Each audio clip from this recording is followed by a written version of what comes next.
Everyone, good morning সবাইকে। সবাই কেমন আছেন? আমি ভালো আছি। চলে এলাম আবার আরেকটি নতুন ব্লগ নিয়ে। আজকে আমার ইউটিউবে পরিবারে 55 জন পূরণ হয়েছে। 50 জনকে আমি সাথে পেয়েছি, 55 জনকে সাথে পেয়েছি। আস্তে আস্তে আমার ইউটিউবের বন্ধু বান্ধবী, পরিবার, জানা পরিচিত সবাই একটু একটু করে যুক্ত হচ্ছে। আমি অনেককে রিকোয়েস্ট করেছিলাম, তারাও এসেছে। আবার অনেক পরিচিত হয়েছে, নিজের থেকে এসেছে। তো যেভাবেই হোক সকলকে জানাই অসংখ্য ধন্যবাদ। আমি সবার কাছে কৃতজ্ঞ রইলাম। আশা করব এই পরিবারটি আস্তে আস্তে আরও বড় হোক, আমার সাথে আরও মানুষ যুক্ত হোক, আমার বকবকানি গল্প সবার কান পর্যন্ত পৌঁছাক এবং সবার সাথে গল্প করতে পারি, সবার গল্প যেন শুনতে পারি। এইভাবেই চলুক।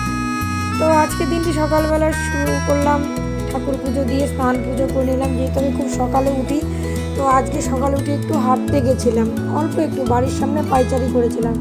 ভালো লাগছিল না ঘরে, তো 5:30 নাগাদ আমি উঠে পড়েছিলাম। 5টায় আমাদের এখানে আলো হয়ে যায়। তো উঠে আমি একটু হাঁটাহাঁটি করলাম, তারপর বাড়িতে ফুল দিয়ে গেল, গাছে ফুলও তুলতে গেলাম ছাদে। তো এসব করতে করতে মোটামুটি 7টা বেজে গেছে। তো ভাবলাম যে আজকে আর দেরি করে কাজ নেই, আজকে বাইরে যেতে হবে, আজকে একটু কাজ আছে। তো চলো তাড়াতাড়ি উঠে স্নান পুজো করে রান্নাটাও সকাল সকাল চাপিয়ে দিলাম। আজকে যেহেতু শনিবার, আমার বাড়িতে নিরামিষ হয়।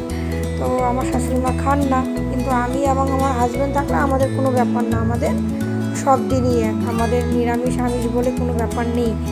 আর পুজো আচড়া হলে সেটা একটু আলাদা ব্যাপার, পুজো আচড়া ছাড়া আমাদের কোনো অসুবিধা হয় না। তো যাই হোক, আমাদের দিনটি শুরু হলো পুজো দিয়ে। আর সাথে করেছিলাম আজকে চানার ডালে বড়া করে ঝোল। প্রথমে প্ল্যান ছিল চানার ডালে ধোকার ডালনা করব, কিন্তু পরে মনে হলো না, কাজ আজ প্রচুর আছে, ধোকা করতে গেলে প্রচুর সময় লাগে, ওটিকে মঙ্গলবার নয় নিরামিষের দিন করব, এই ভেবে ছেড়ে দিলাম। তো কাঁকরোল ভাজা, একটু পটল ভাজা, ডাল আর তরকারি করেছি। দেখতেই পেলেন যে বড়াগুলি ভেজে তুলে নিয়েছি, সামান্য একটু তেলে ভাজা, তো তাই একটু সময় নিয়ে ভাজতে হয়। ডুবো তেলে ভাজলে যেমন তাড়াতাড়ি হয়, কিন্তু ডুবো তেলে খাওয়া তো আমাদের জন্য ঠিক না, তাই অল্প অল্প তেলে রাঁধতে হয়। 2 চামচ, 1-1.5 চামচ, 1 চামচও হয় না, 1.5 চামচ 2 চামচ তেলে রাঁধতে হয়। তো আমি জিরা, শুকনো লঙ্কা, তেজপাতা ফোড়ন দিয়ে দিলাম, সাথে দিলাম আদা বাটা, জিরা বাটা দিয়ে মশলাটাকে কষিয়ে ভালো মতো করে। এই হাত দিয়ে হঠাৎ করে এলো কেন বলুন তো?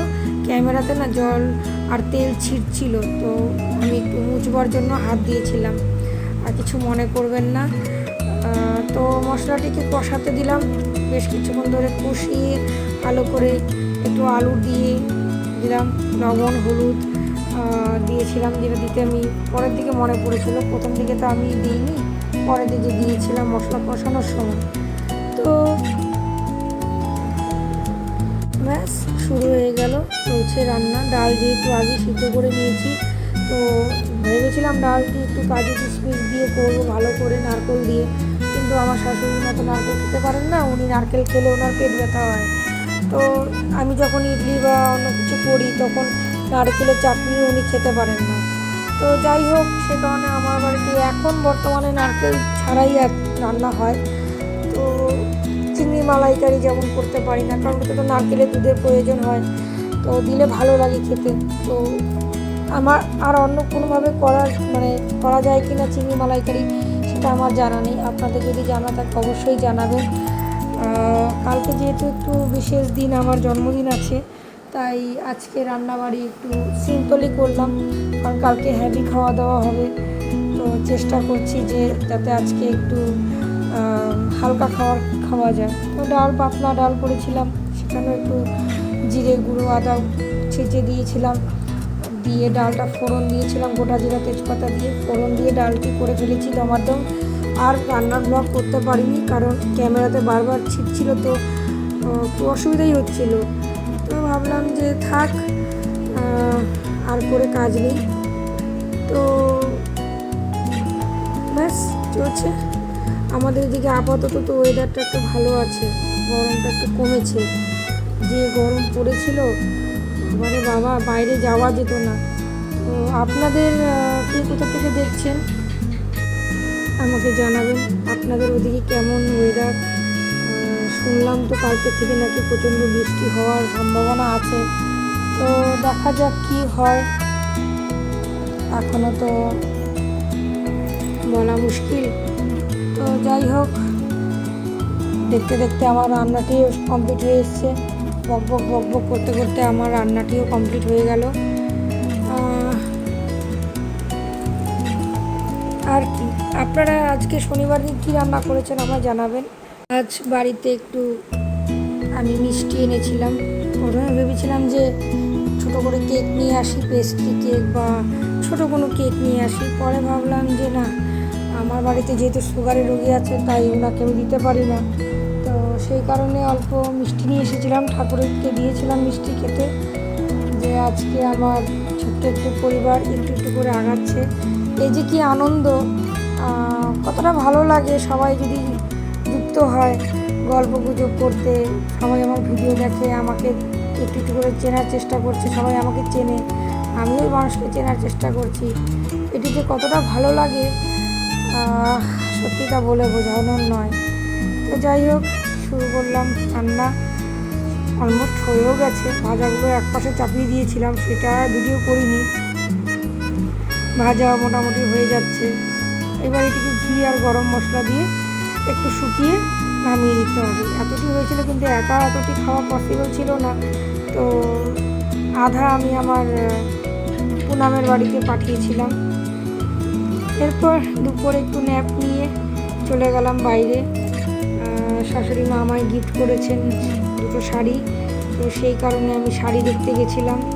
তো আমাকে বললো তোর যেমন শাড়ি পছন্দ হয় তুই নিয়ে আয়। তো গেলাম আমাদের এখানে পোশাকিতে, গিয়ে আমি আমার জন্য এই দুটো শাড়ি নিয়ে এলাম আর দুটো সায়া নিয়ে এসেছিলাম। তো দেখুন তো কেমন লাগে। এই শাড়িটি শাড়ির সাথে ম্যাচ করে নয়, এটা ঠিক, আমার একটি অন্য শাড়ি আছে, তার জন্য খুব প্রয়োজন ছিল, তো তার জন্য নিয়ে এসেছি সাথে এই দুটো শাড়ি। দোকান থেকে তো বললো এটি কটকি, বাংলাদেশের কটকি, কিন্তু আমি যতদূর জানি এটা উড়িষ্যার কটকির প্রিন্ট।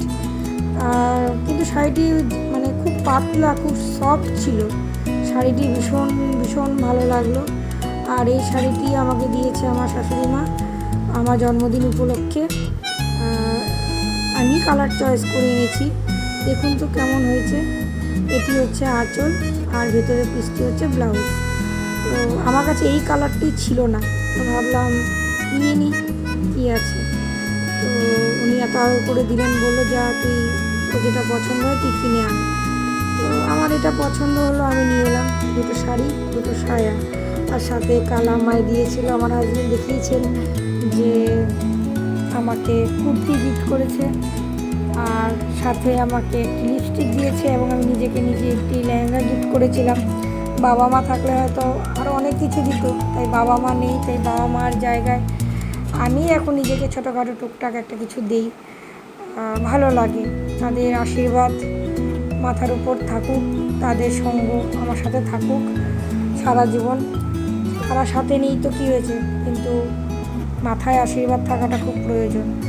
তো যাই হোক, এই যে শুরু হয়ে গেল আবার সেই অ্যামাজন থেকে আসা জিনিস এবং গিফটের পালা। তো আমার জানা ছিল না এটা কি, এটি আমাকে পাঠিয়েছে আমার হাজব্যান্ড। তো বলেছে তুই নতুন ঘরে তো স্টুডিও রুমে বা অফিস রুমে লাগাতে পারিস। তো ভালো লেগেছে, কিছু লাইন্স আছে যেগুলো মোটিভেট করে এবং যেগুলো বাস্তব। আমি বাস্তবের বিরুদ্ধে চলি, তাই বকা খাই। তো ঠিক আছে, ভালো লেগেছে, তুমি আমাকে এত সুন্দর গিফট করেছো, তার জন্য থ্যাংক ইউ। ঠিক আছে, বেশি আশা করতে না, কাজটা করে যেতে বলেছে। কাজটা তোমার নিজের, তোমার আশা করে ফলবাদী হয়ে কোনো লাভ নেই। সবসময় বকা দেয়, বলে, বোঝায়, আমি কম বুঝি। তো ঠিক আছে, ভালো লেগেছে। এটি হলো আরেকটি গিফট, এগুলো সব ওই পাঠিয়েছে নিজের থেকে। আমি জানতামও না, আমি ভাবতেও পারিনি যে আমাকে এত কিছু গিফট করবে। তো এটিতে ছিল একটি শোপিস। বারবার না আমার ক্যামেরাটা পড়ে যাচ্ছিল, আমার বোধহয় স্ট্যান্ডে সেটিং করাটা ঠিক হয়নি, তো উঠে নিয়ে আবার সেটিং করলাম। যে কি অসুবিধা হচ্ছে। ক্যামেরা স্ট্যান্ডটিকে ঠিক করলাম, তো ঠিক করে নিয়ে ব্যাস এই যে আবার গিফট এসেছে। আমি তো প্রথমে ভাবলাম কী রে বাবা, বক্সের ভিতর বক্স, এ কি সেই প্র্যাঙ্ক নাকি যে বাক্সের ভিতর বাক্স, বাক্সের ভিতর বাক্স চলবে। তো করে ভাবলাম হয়তো এটির ভেতরে আছে, তো ঠিক আছে। তারপর এটিকেও কাটলাম, খুলে দেখার চেষ্টা করলাম, তো দেখি কি বের হয়। খুলে দেখছি যে ওমা, এটির ভিতর আরও একটি বাক্স। এবার আমি নিশ্চিত বাক্সের ভিতর বাক্স, বাক্সের ভিতর বাক্স এসেছে। তো যাই হোক, পরে বুঝতে পারলাম এটি একটি শোপিস। আমিও ওকে এই শোপিসটি গিফট করেছিলাম, এরকম সেম ব্যাঙ্গালোরে আছে, আবার ও আমাকে এখানে গিফট করেছে। তো ভালো লেগেছে। নতুন ঘরে যাব, নতুন ঘরের জন্মদিনে গিফটও হলো, নতুন ঘরের গিফটও হলো। তো আমাকে নতুন ঘর সাজাতে হেল্প করছে। প্রচুর অ্যাপ্লায়েন্স কিনতে হবে, প্রচুর ফার্নিচারও কিনতে হবে, সাথে এই শোপিসগুলো বা ঘর সাজানোর জিনিসও কিনতে হবে। এখানে তো থেকে থেকে পুরো ঘরটাকে গোডাউন করে ফেলেছি কিনে কিনে। তো ঠিক আছে, বাকি ও পাঠাক আর আমি কিনে নিয়ে সাজাবো। যখন আমার ঘর সাজানো হবে আপনাদের আমি একটি হোম ট্যুর দেবো। ও হ্যাঁ, এই পুতুলটির একটি হাত ভাঙা এসছে, মানে দু কানে হাত দিয়ে থাকে, তো বলবো না, শুনবো না, দেখবো না এসছে। তো শুনবো নাতে একটি হাত ভাঙা এসেছে। এটি প্রপার আমার নেচারের সাথে মিলে গেছে। আমি বলবো, আমি দেখবো, কিন্তু আমাকে যা খুশি কেউ বলে যাক, এক কান দিয়ে শুনবো, এক কান দিয়ে বের করে দেবো। তো আমার জন্য বোধহয় এটা পারফেক্ট গিফট। তো আমি একবারের জন্য হাসছিলাম ভেবে, যা বাবা, একটা হাত একটু ভাঙা এসছে, তো বললে তো রিটার্ন এক্সচেঞ্জ হয়ে যাবে, সেটা বড় কথা নয়। কিন্তু বড় কথা হলো আমার ক্যারেক্টারের সাথে মিলে গেল। বলবো, শুনবো, বলবো, দেখবো, কিন্তু শুনবো না। আমি কারোর কথাই শুনি না। আমি বাবা মার কথাও খুব কম শুনতাম, বকা খেতাম। আমি ওর কথাও খুব কম শুনি, বকা খাই। বলতে পারেন যে আমি খুব চুলবুলি বাড়িতে। তো এই আমার জন্য পারফেক্ট একটা শোপিস। সাথে ঘরের জন্য কিছু জিনিস এসেছিলো, বলেছিলাম না অ্যামাজন থেকে এখন চলবে কিছুদিন। তো ওটি ছিল আমার top loading washing machine liquid. আর এই বোতলের সেটটি এসেছে আমার শাশুড়ি মায়ের জন্য। আসলে ওনার কাছে ভালো বোতলের সেট নেই, তো নেই বলতে কি ব্যবহারও করে না। তো আমি দেখতে পাচ্ছি বেশ কিছুদিন ধরে যে ভালো ভালো বোতলের প্রয়োজন ফ্রিজের। তো ভাবলাম যে ঠিক আছে, এটাও একটা লিস্টে চলে আসুক, বাড়িতে একটা বোতলেরও প্রয়োজন আছে। তো এই হলো সেই কাচের বোতল, আগারো ব্র্যান্ডের। আমার তো বোতলটি খুব ভালো লেগেছে, আপনাদের কেমন লাগলো আমাকে জানাবেন। বোতলটি ভীষণ পাতলা এবং স্বচ্ছ, পুরো কাচের, খুব ভালো লেগেছে। আর আমার আগারো জিনিস এমনিও ভালো লাগে। তো ঠিক আছে, দেখা যাক। ও এটি এসছে কমফোর্ট, এটিও সেই ওয়াশিং মেশিনের জন্য লিকুইড ওয়াশ করার পর কমফোর্ট দিতে হয়। দেখি এরপর আর কি এসছে। প্রতিদিন বিকালবেলা করে তো এখন আমার এই ডিউটি হয়েছে, জমিয়ে রাখি, একবারে নিয়ে বসে খুলি। ও আচ্ছা, এটি এসছে আমার শাশুড়ি মায়ের জন্য সুগার ফ্রি বিস্কুট। আচ্ছা, এটা আবার কি এসছে? এটিও সাথে আমার কিছু মনে হয় গিফট এসছে, দেখি খুলে।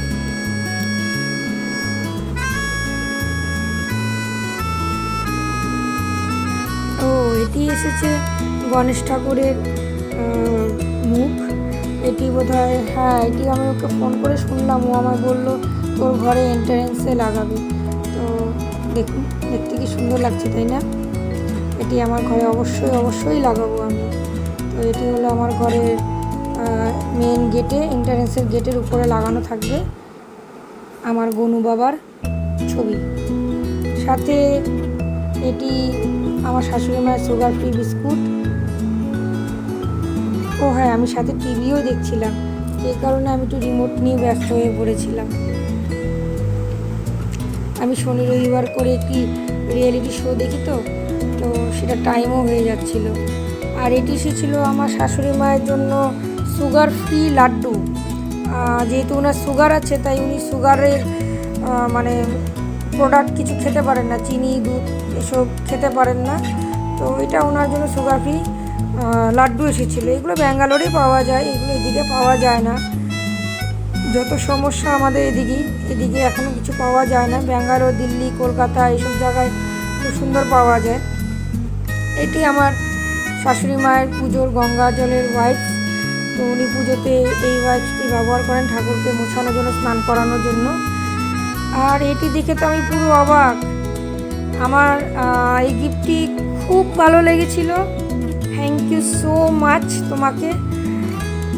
হ্যাঁ, এত গিফট রাখবো কোথায় বলো তো? আলমারির তো মনে হয় জায়গায় পুরো শেষ। এবার মনে হচ্ছে আরও 2-3টে আলমারি নিতে হবে। তো এটি ছিল আমার জন্য মেকআপ বক্স। আমার খুব পছন্দ হয়েছিল। তো ও জানে যে আমি সাজতে ভীষণ ভালোবাসি, আমার সাজার প্রচুর প্রোডাক্ট আছে। তো সেই হিসাবেও আমাকে এটা পাঠিয়েছিল। আমার এটি ভীষণ ভীষণ ভীষণ ভীষণ ভালো লেগেছে। থ্যাংক ইউ সো মাচ তোমাকে এত সুন্দর একটি মেকআপ বক্স পাঠানোর জন্য।